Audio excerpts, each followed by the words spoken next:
बिस्मिल्लाहिर्रहमानिर्रहीम। अस्सलाम वालेकुम टू डियर स्टूडेंट। मैं आपका tutor Raza Latif from government post graduate college समुंदरी।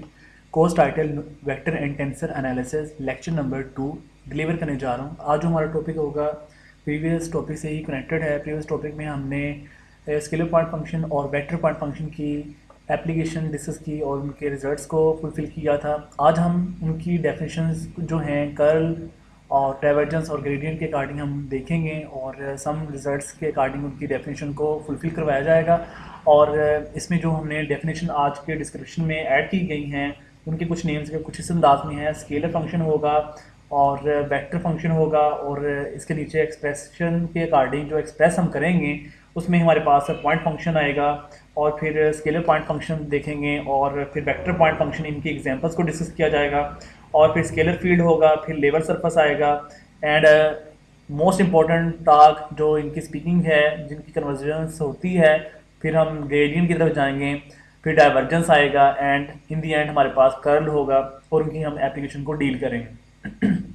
तो फर्स्ट ऑफ ऑल आज चलते हैं आर डियर स्टूडेंट, हम अपनी एप्लीकेशन को एक्सप्रेस करने के लिए जो डेफिनेशन है ये है first of all scalar function.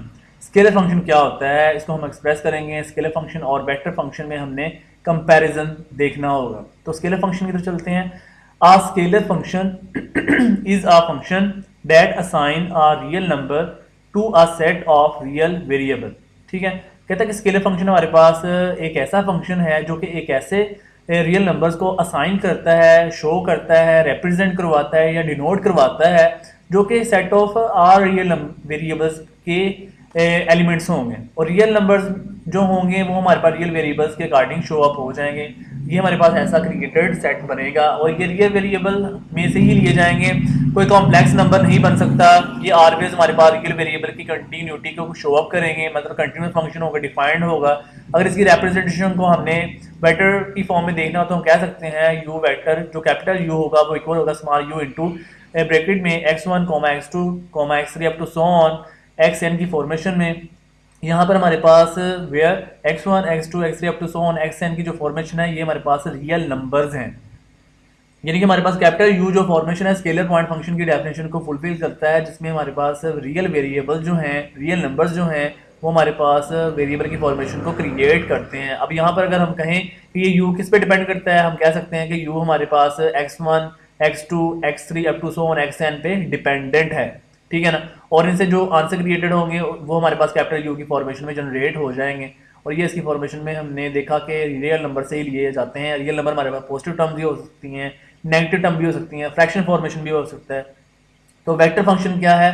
Vector function भी इसी अंदाज में है, बट हमारे पास यहाँ पर कंपोनेंट्स आई जे के कंपोनेंट है इन्वॉल्व हो जाते हैं और इनकी रिप्रेजेंटेशन को हम एक्सप्रेस करते हैं।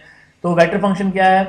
अ vector function is a function that assign a vector to a set of real variables.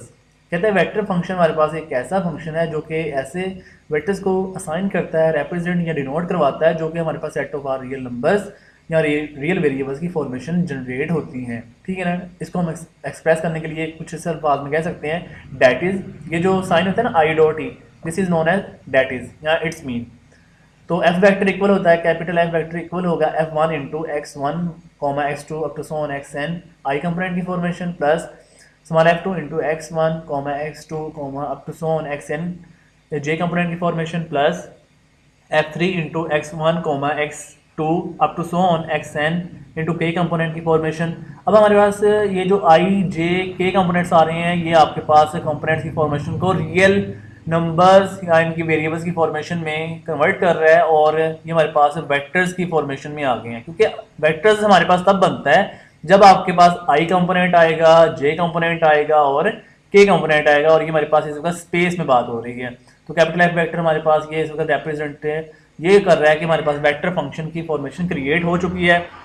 इसी बात को आप सिंपली ये भी कह सकते हो कैपिटल एफ वेक्टर इक्वल होगा f1 आई, यानी कि इसके ये फॉर्मेशन को आप स्किप करके राइट कर दें तब भी ये राइट किया जा सकता है f1 आई प्लस f2 जे प्लस f3 के। ठीक है, तो तब भी आपके पास f1 डिपेंडेंट होगा x1, x2 up to Son xn पे। इसी तरीके से f2 भी डिपेंडेंट होगा x1, x2 up to Son xn पे और सिमिलरली f3 भी डिपेंडेंट होगा x1, x2 up to Son xn पे। ठीक हो गया।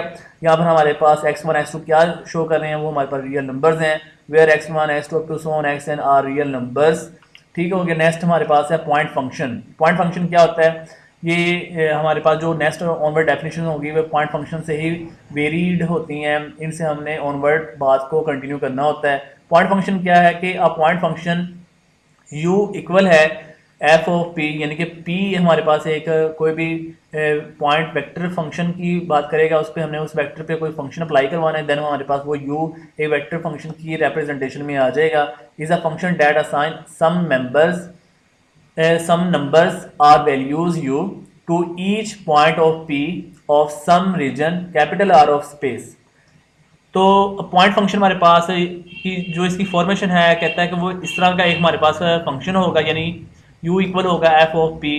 हमारे पास इस तरह के फंक्शन की ये कवरिंग करता है कि u के ऐसे एलिमेंट्स या ऐसे नंबर्स होंगे जो कि असाइन हो, या फिर वो ऐसे एलिमेंट हों जो p पे फंक्शन अप्लाई किया, यानी p पे f फंक्शन अप्लाई किया तो वो रीजन r की हर बाउंड्री के एलिमेंट को कवर कर ले, मतलब उस बाउंड्री के अंदर जितने भी एलिमेंट्स हैं वो कवर हो जाएं, कंप्लीट मैप कर जाएं, तो वो हमारे पास पॉइंट फंक्शन को डिनोट करेगा। अगर कोई एलिमेंट उसकी बाउंड्री से बाहर चला जाता है तो वो हमारे पास पॉइंट फंक्शन की बाउंड्री को कंप्लीट नहीं कर पाएगा, वो हमारे पास पॉइंट फंक्शन नहीं बन पाएगा, यानी कि उसमें लाई नहीं करेगा। ठीक हो गया।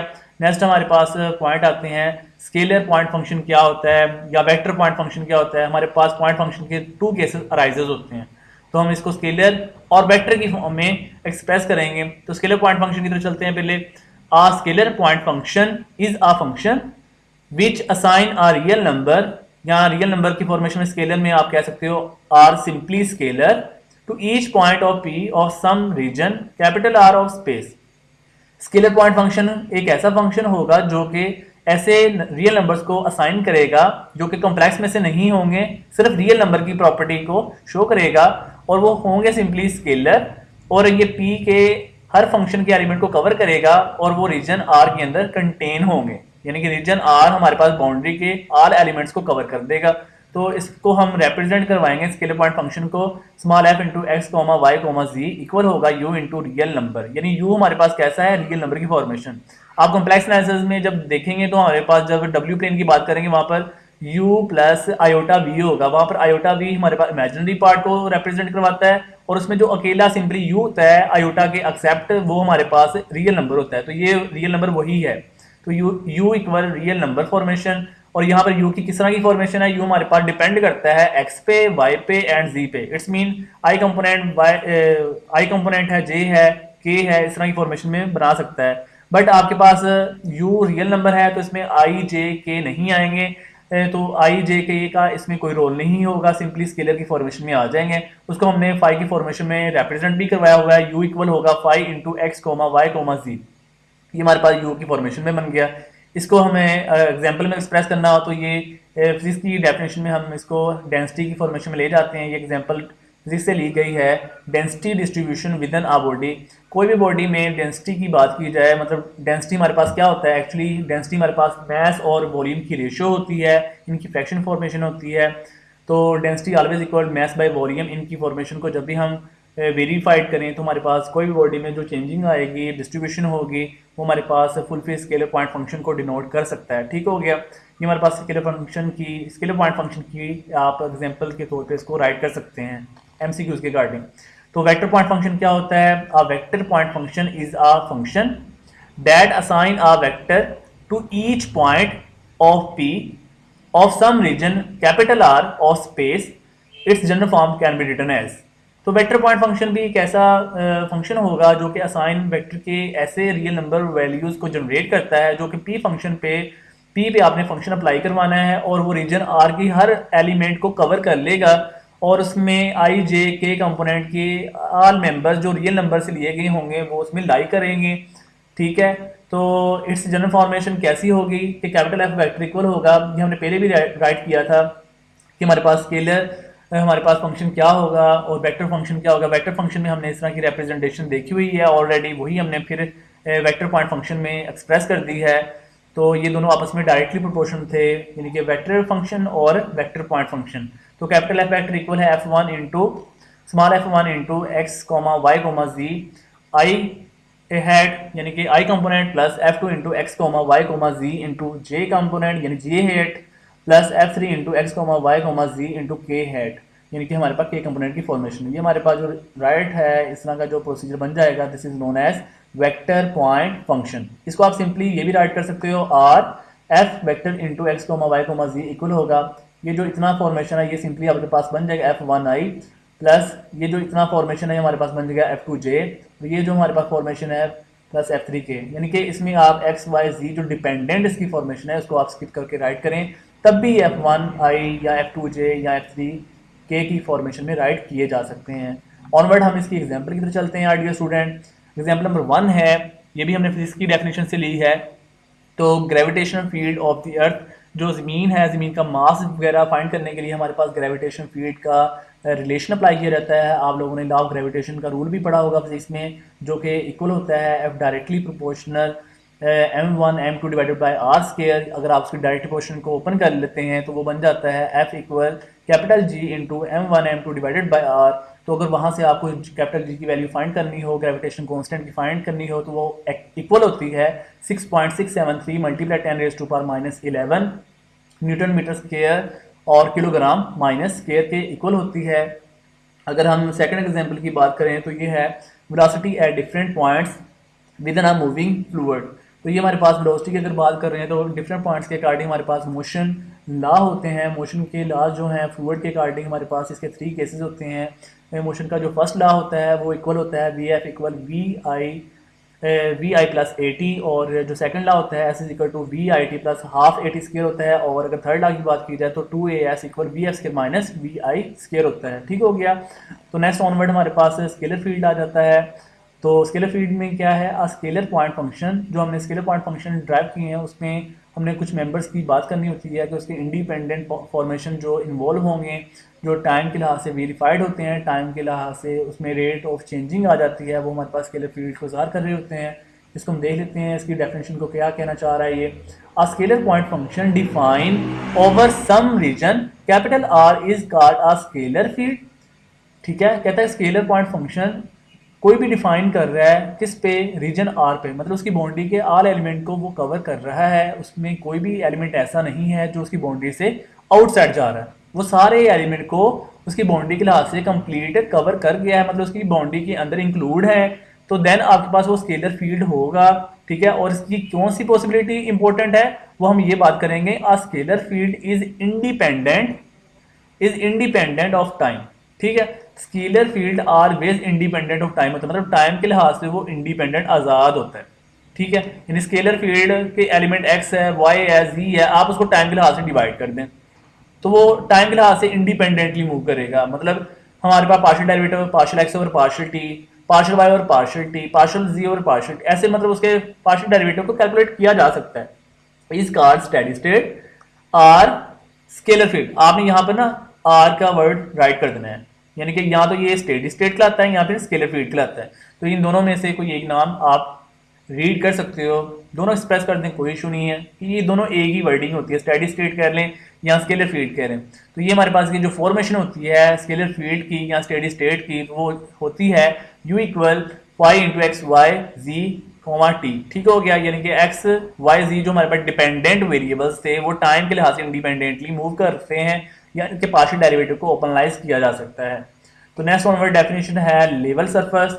लेवल सरफेस होती है the set of all points where the given function has same value is called level surface. ठीक है, कहते हैं कि सेट ऑफ ऑल एलिमेंट्स, यानी कि हर तमाम एलिमेंट जो एवरी एलिमेंट की कंटिन्यूटी को प्रोसीड करे, वेयर द गिवन फंक्शन, जो आपको गिवन फंक्शन दिया गया हो उसकी ऑल वैल्यूज, मतलब तमाम वैल्यूज सेम आ जाएं, मतलब उनके फंक्शन वैल्यू आपने रिक्वायर्ड फाइंड किए और रिजल्ट फुलफिल करते हुए जो 2-3 वैल्यूज के रिजल्ट्स आ रहे हैं वो अप्रॉक्सीमेटली सेम वैल्यूज जनरेट कर रही हैं, तो वो सेट ऑफ ऑल पॉइंट जो होंगे गिवन फंक्शन के, इन set of all points given function के आपके पास एक जैसी वैल्यूज को रिप्रेजेंट करवाएं तो देन आपके पास वो लेवल सरफेस बन जाएगा। सेम वैल्यूज की वजह से वो लेवल सरफेस बनेगा। Otherwise it does not hold a level surface property.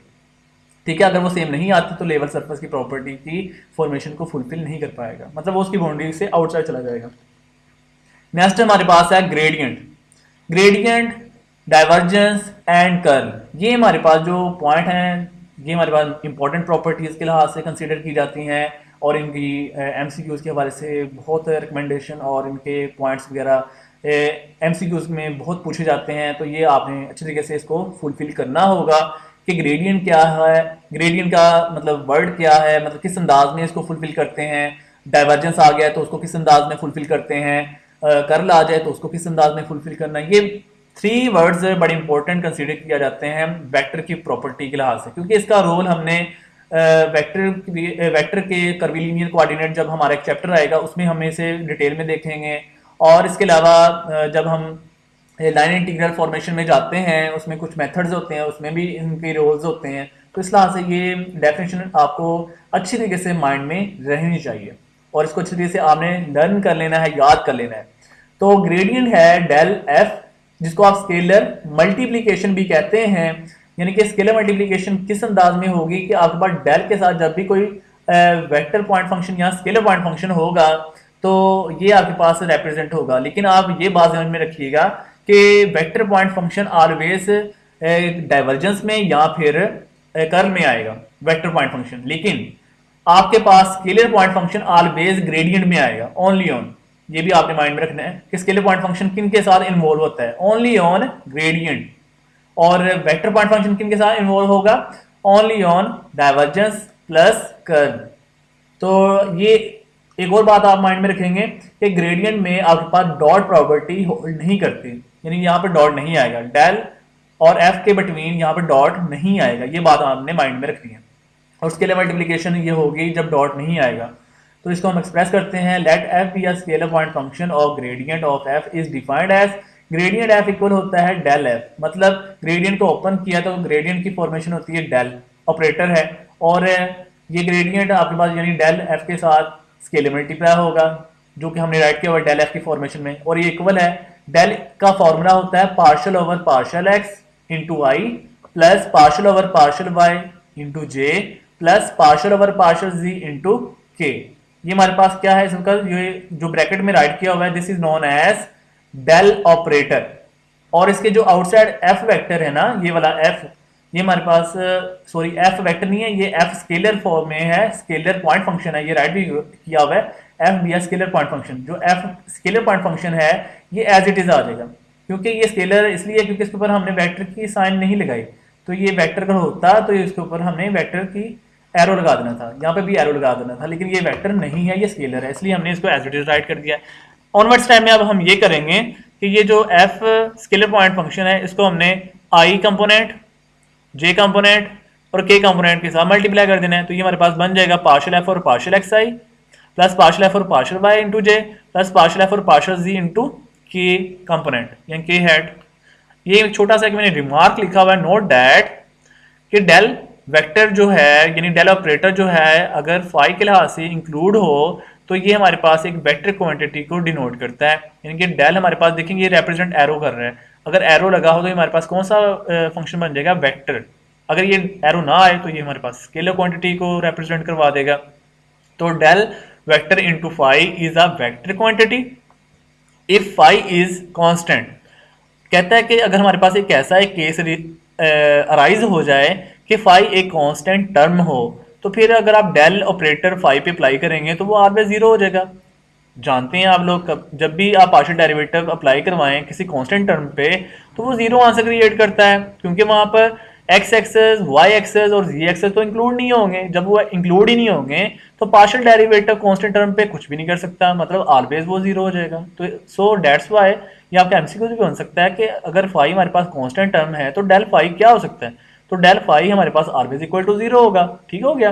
तो डाइवर्जेंस क्या है, नेक्स्ट ऑनवर्ड हमारे पास डेल डॉट एफ की हम बात करेंगे। यानी कि जो हमारे पास है ना डेल ऑपरेटर, ये अगर कोई भी वेक्टर पॉइंट फंक्शन के लिहाज से आपके पास मल्टीप्लाई हो रहा हो डॉट प्रॉपर्टी के लिहाज से, यानी कि डॉट आ जाए डेल और एफ के बिटवीन, तो वो हमारे पास वेक्टर मल्टीप्लिकेशन होती है। ठीक होगी। और नेक्स्ट ऑनवर्ड बात क्या है कि let F vector be a vector point function. Previous definition में हमने ग्रेडियंट में ये कहा था let F be a scalar point function, उसमें हमने एफ के ऊपर वेक्टर भी ये एरो नहीं लगाया था। अब हम डाइवर्जेंस की बात करें, यहाँ पर हमारे पास वेक्टर मल्टीप्लिकेशन हो रही है तो हम वेक्टर का साइन शो कर देंगे। यहाँ पर मैंने ऑनवर्ड यहाँ पर वेक्टर का साइन नहीं लगाया, आपने सभी स्टूडेंट ने शो कर देना है, ठीक है।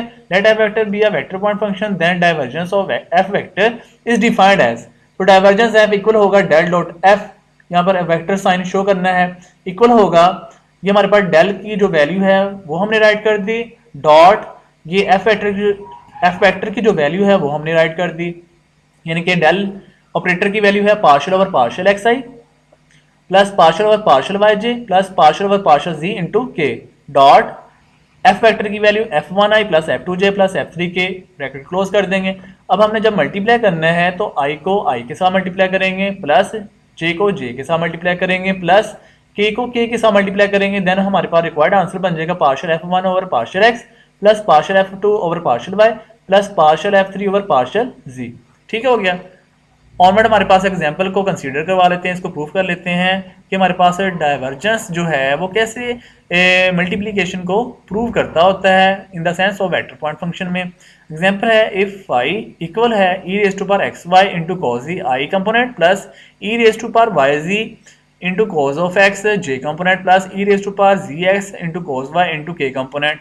तो फाइंड हमने करना है, then find del dot phi question mark, हमारे पास यहाँ जो यूज हो रहा है डेल डॉट फाई, आप इसको ये भी कह सकते हो डाइवर्जेंस फाई आपने फाइंड करना है, यानी डाइवर्जेंस फाई क्वेश्चन मार्क, या फिर ये कह दें मैथमेटिकली फॉर्म में del dot phi question mark, ठीक हो गया। तो सोल्यूशन की तरफ चलते हैं डियर स्टूडेंट, हेयर ये आपको गिवन है, यानी कि गिवन फंक्शन आपके पास जो है उसको आपने एज इट इज राइट कर दिया।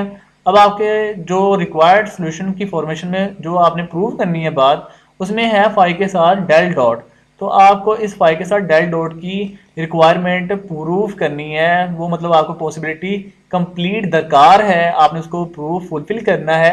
तो आप इस स्टेटमेंट की जो आपके गिवन फंक्शन की स्टेटमेंट है, इसके लिए आपको दोनों साइडों पे, बोथ साइड पे डाइवर्जेंस अप्लाई करवाना पड़ेगा, या आप सिंपली ये भी कह सकते हैं कि आपको डेल डॉट अप्लाई करवाना पड़ेगा। तो आप यहाँ पर राइट कर दीजिएगा dear student taking divergence on both side, या फिर ये राइट कर दीजिएगा taking del dot on both side, so we write above formation can be written as, यानी ये फॉर्मेशन कुछ इस अंदाज में बन जाएगी डेल डॉट फाई इक्वल, ये हमारे पास डेल की वैल्यू है, डॉट ये हमारे पास फाई की वैल्यू है, ये वाली जो ब्रैकेट में राइट की गई है।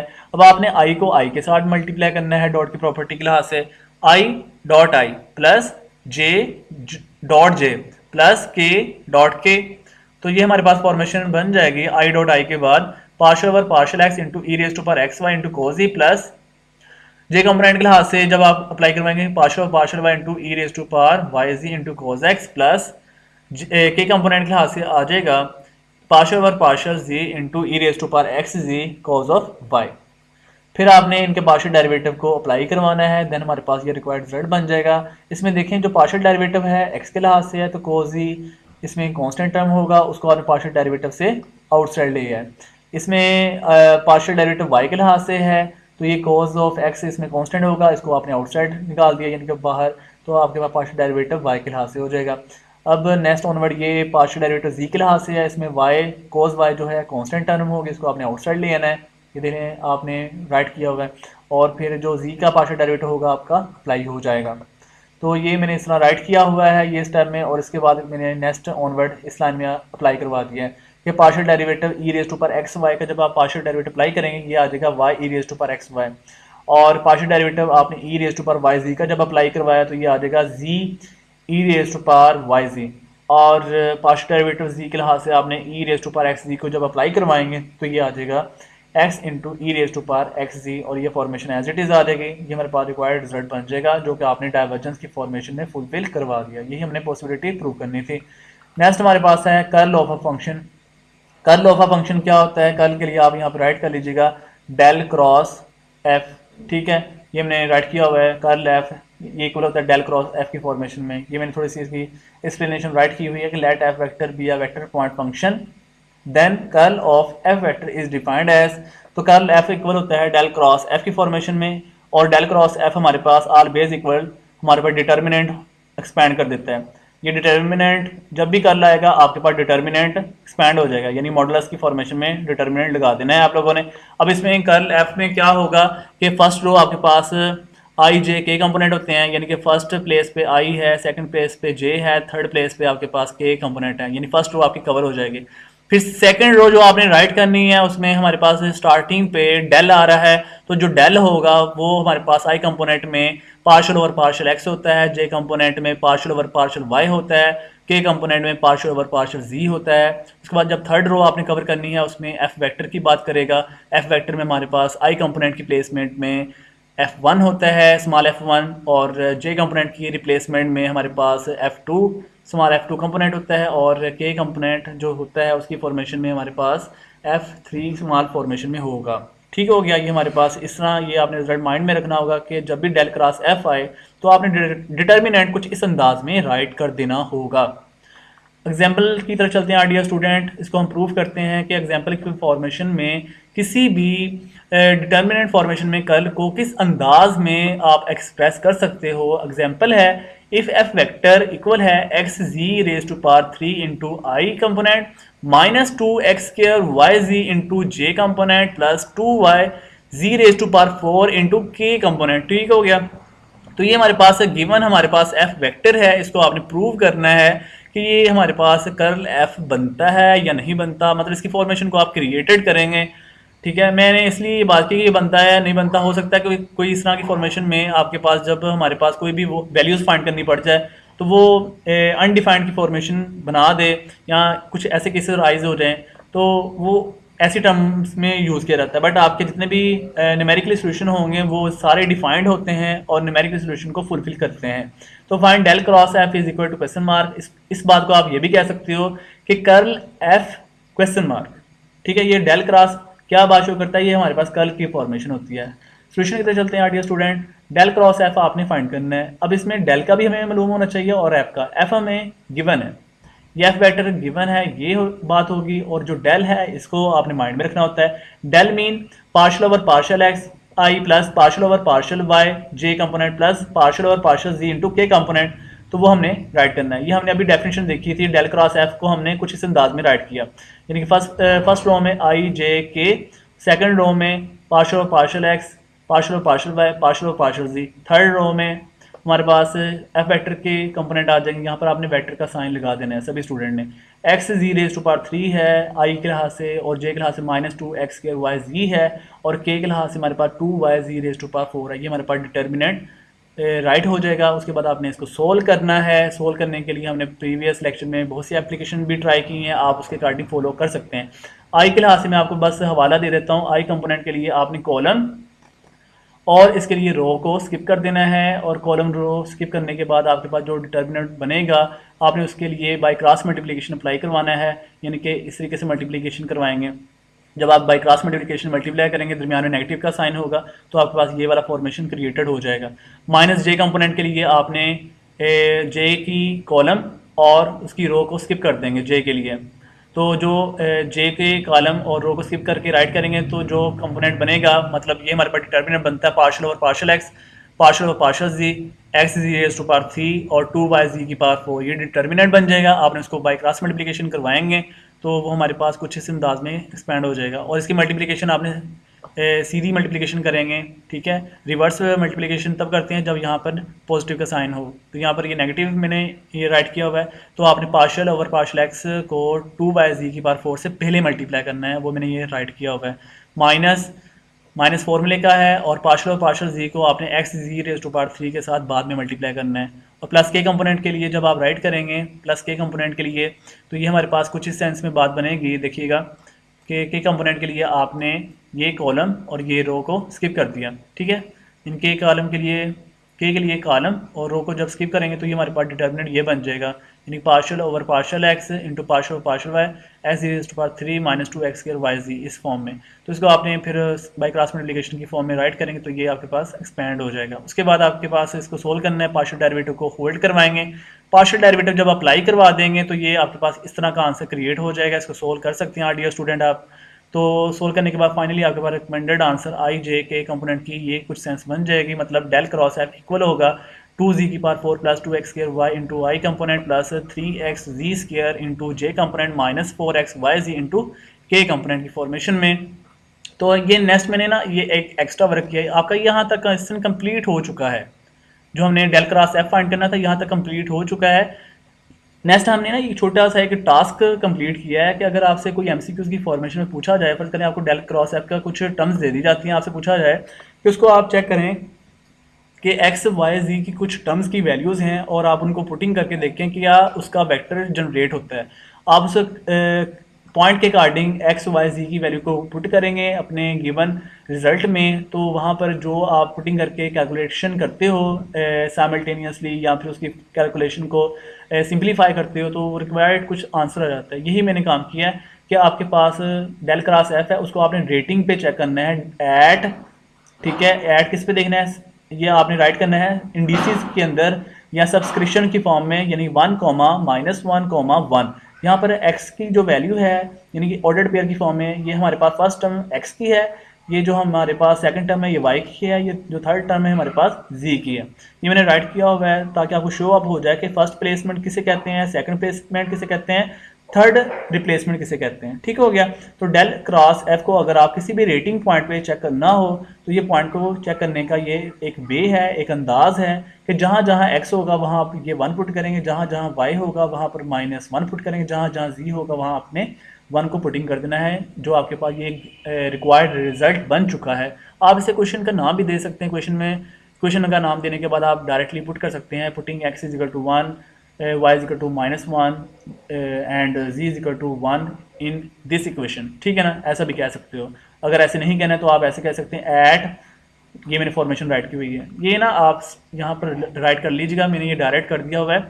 आप यहाँ पे लिखिएगा and also find at del cross F evaluated या एट 1, -1, 1, यानी कि स्पेयरिंग फॉर्म में, यानी कि x की वैल्यू 1 हो, अगर y की वैल्यू -1 हो और z की वैल्यू 1 हो, देन डेल क्रॉस f का क्या रिजल्ट बनेगा वो हमने इसमें पुटिंग करके फाइनली प्रूव करवा देना है। तो जब आप पुटिंग कर लेंगे तो ये हमारे पास फाइनली आंसर बना देता है, रिक्वायर्ड रिजल्ट फुलफिल करवा देता है कि 0y होगा प्लस 3j होगा प्लस 4k हैट होगा। ठीक है ना, ये हमारे पास फाइनली इस तरह का रिक्वायर्ड वेक्टर की फॉर्मेशन में रिजल्ट फुलफिल हो जाएगा in the sense of curl f, यानी कि del cross F evaluated this. तो ये हमारे पास रिक्वायर्ड फाइनली रिजल्ट बन चुका है। ठीक है, तो होपफुली आल डियर स्टूडेंट आपने आज के लेक्चर को कम्प्लीटली अंडरस्टैंड कर लिया होगा। अगर फिर भी किसी स्टूडेंट को किसी भी टॉपिक में या आज की जो डेफिनेशंस में समझ में कोई प्रॉब्लम आ रही हो या किसी में कन्फ्यूजन हो और कोई एप्लीकेशन में प्रॉब्लम आई हो, कोई स्टेप नहीं अच्छे तरीके से अंडरस्टैंड हो रहा, तो वो अपने क्वेश्चन कर सकते हैं। और होपफुली अंडरस्टैंड करने का आपको आज के लेक्चर में कोई इतनी डिफ़िकल्टी नहीं हुई होगी। अगर फिर भी कोई टॉपिक इसमें डिस्कस करते हुए आपको अंडरस्टैंडिंग में प्रॉब्लम आई हो तो आप अपना क्वेश्चन कर सकते हैं और अपने कॉन्सेप्ट को कम्प्लीटली फुलफ़िल कर सकते हैं। ठीक है, तो ख्याल रखिएगा डियर स्टूडेंट्स, दुआ में याद रखना। अल्लाह हाफिज़ एंड स्टे ब्लेस्ड।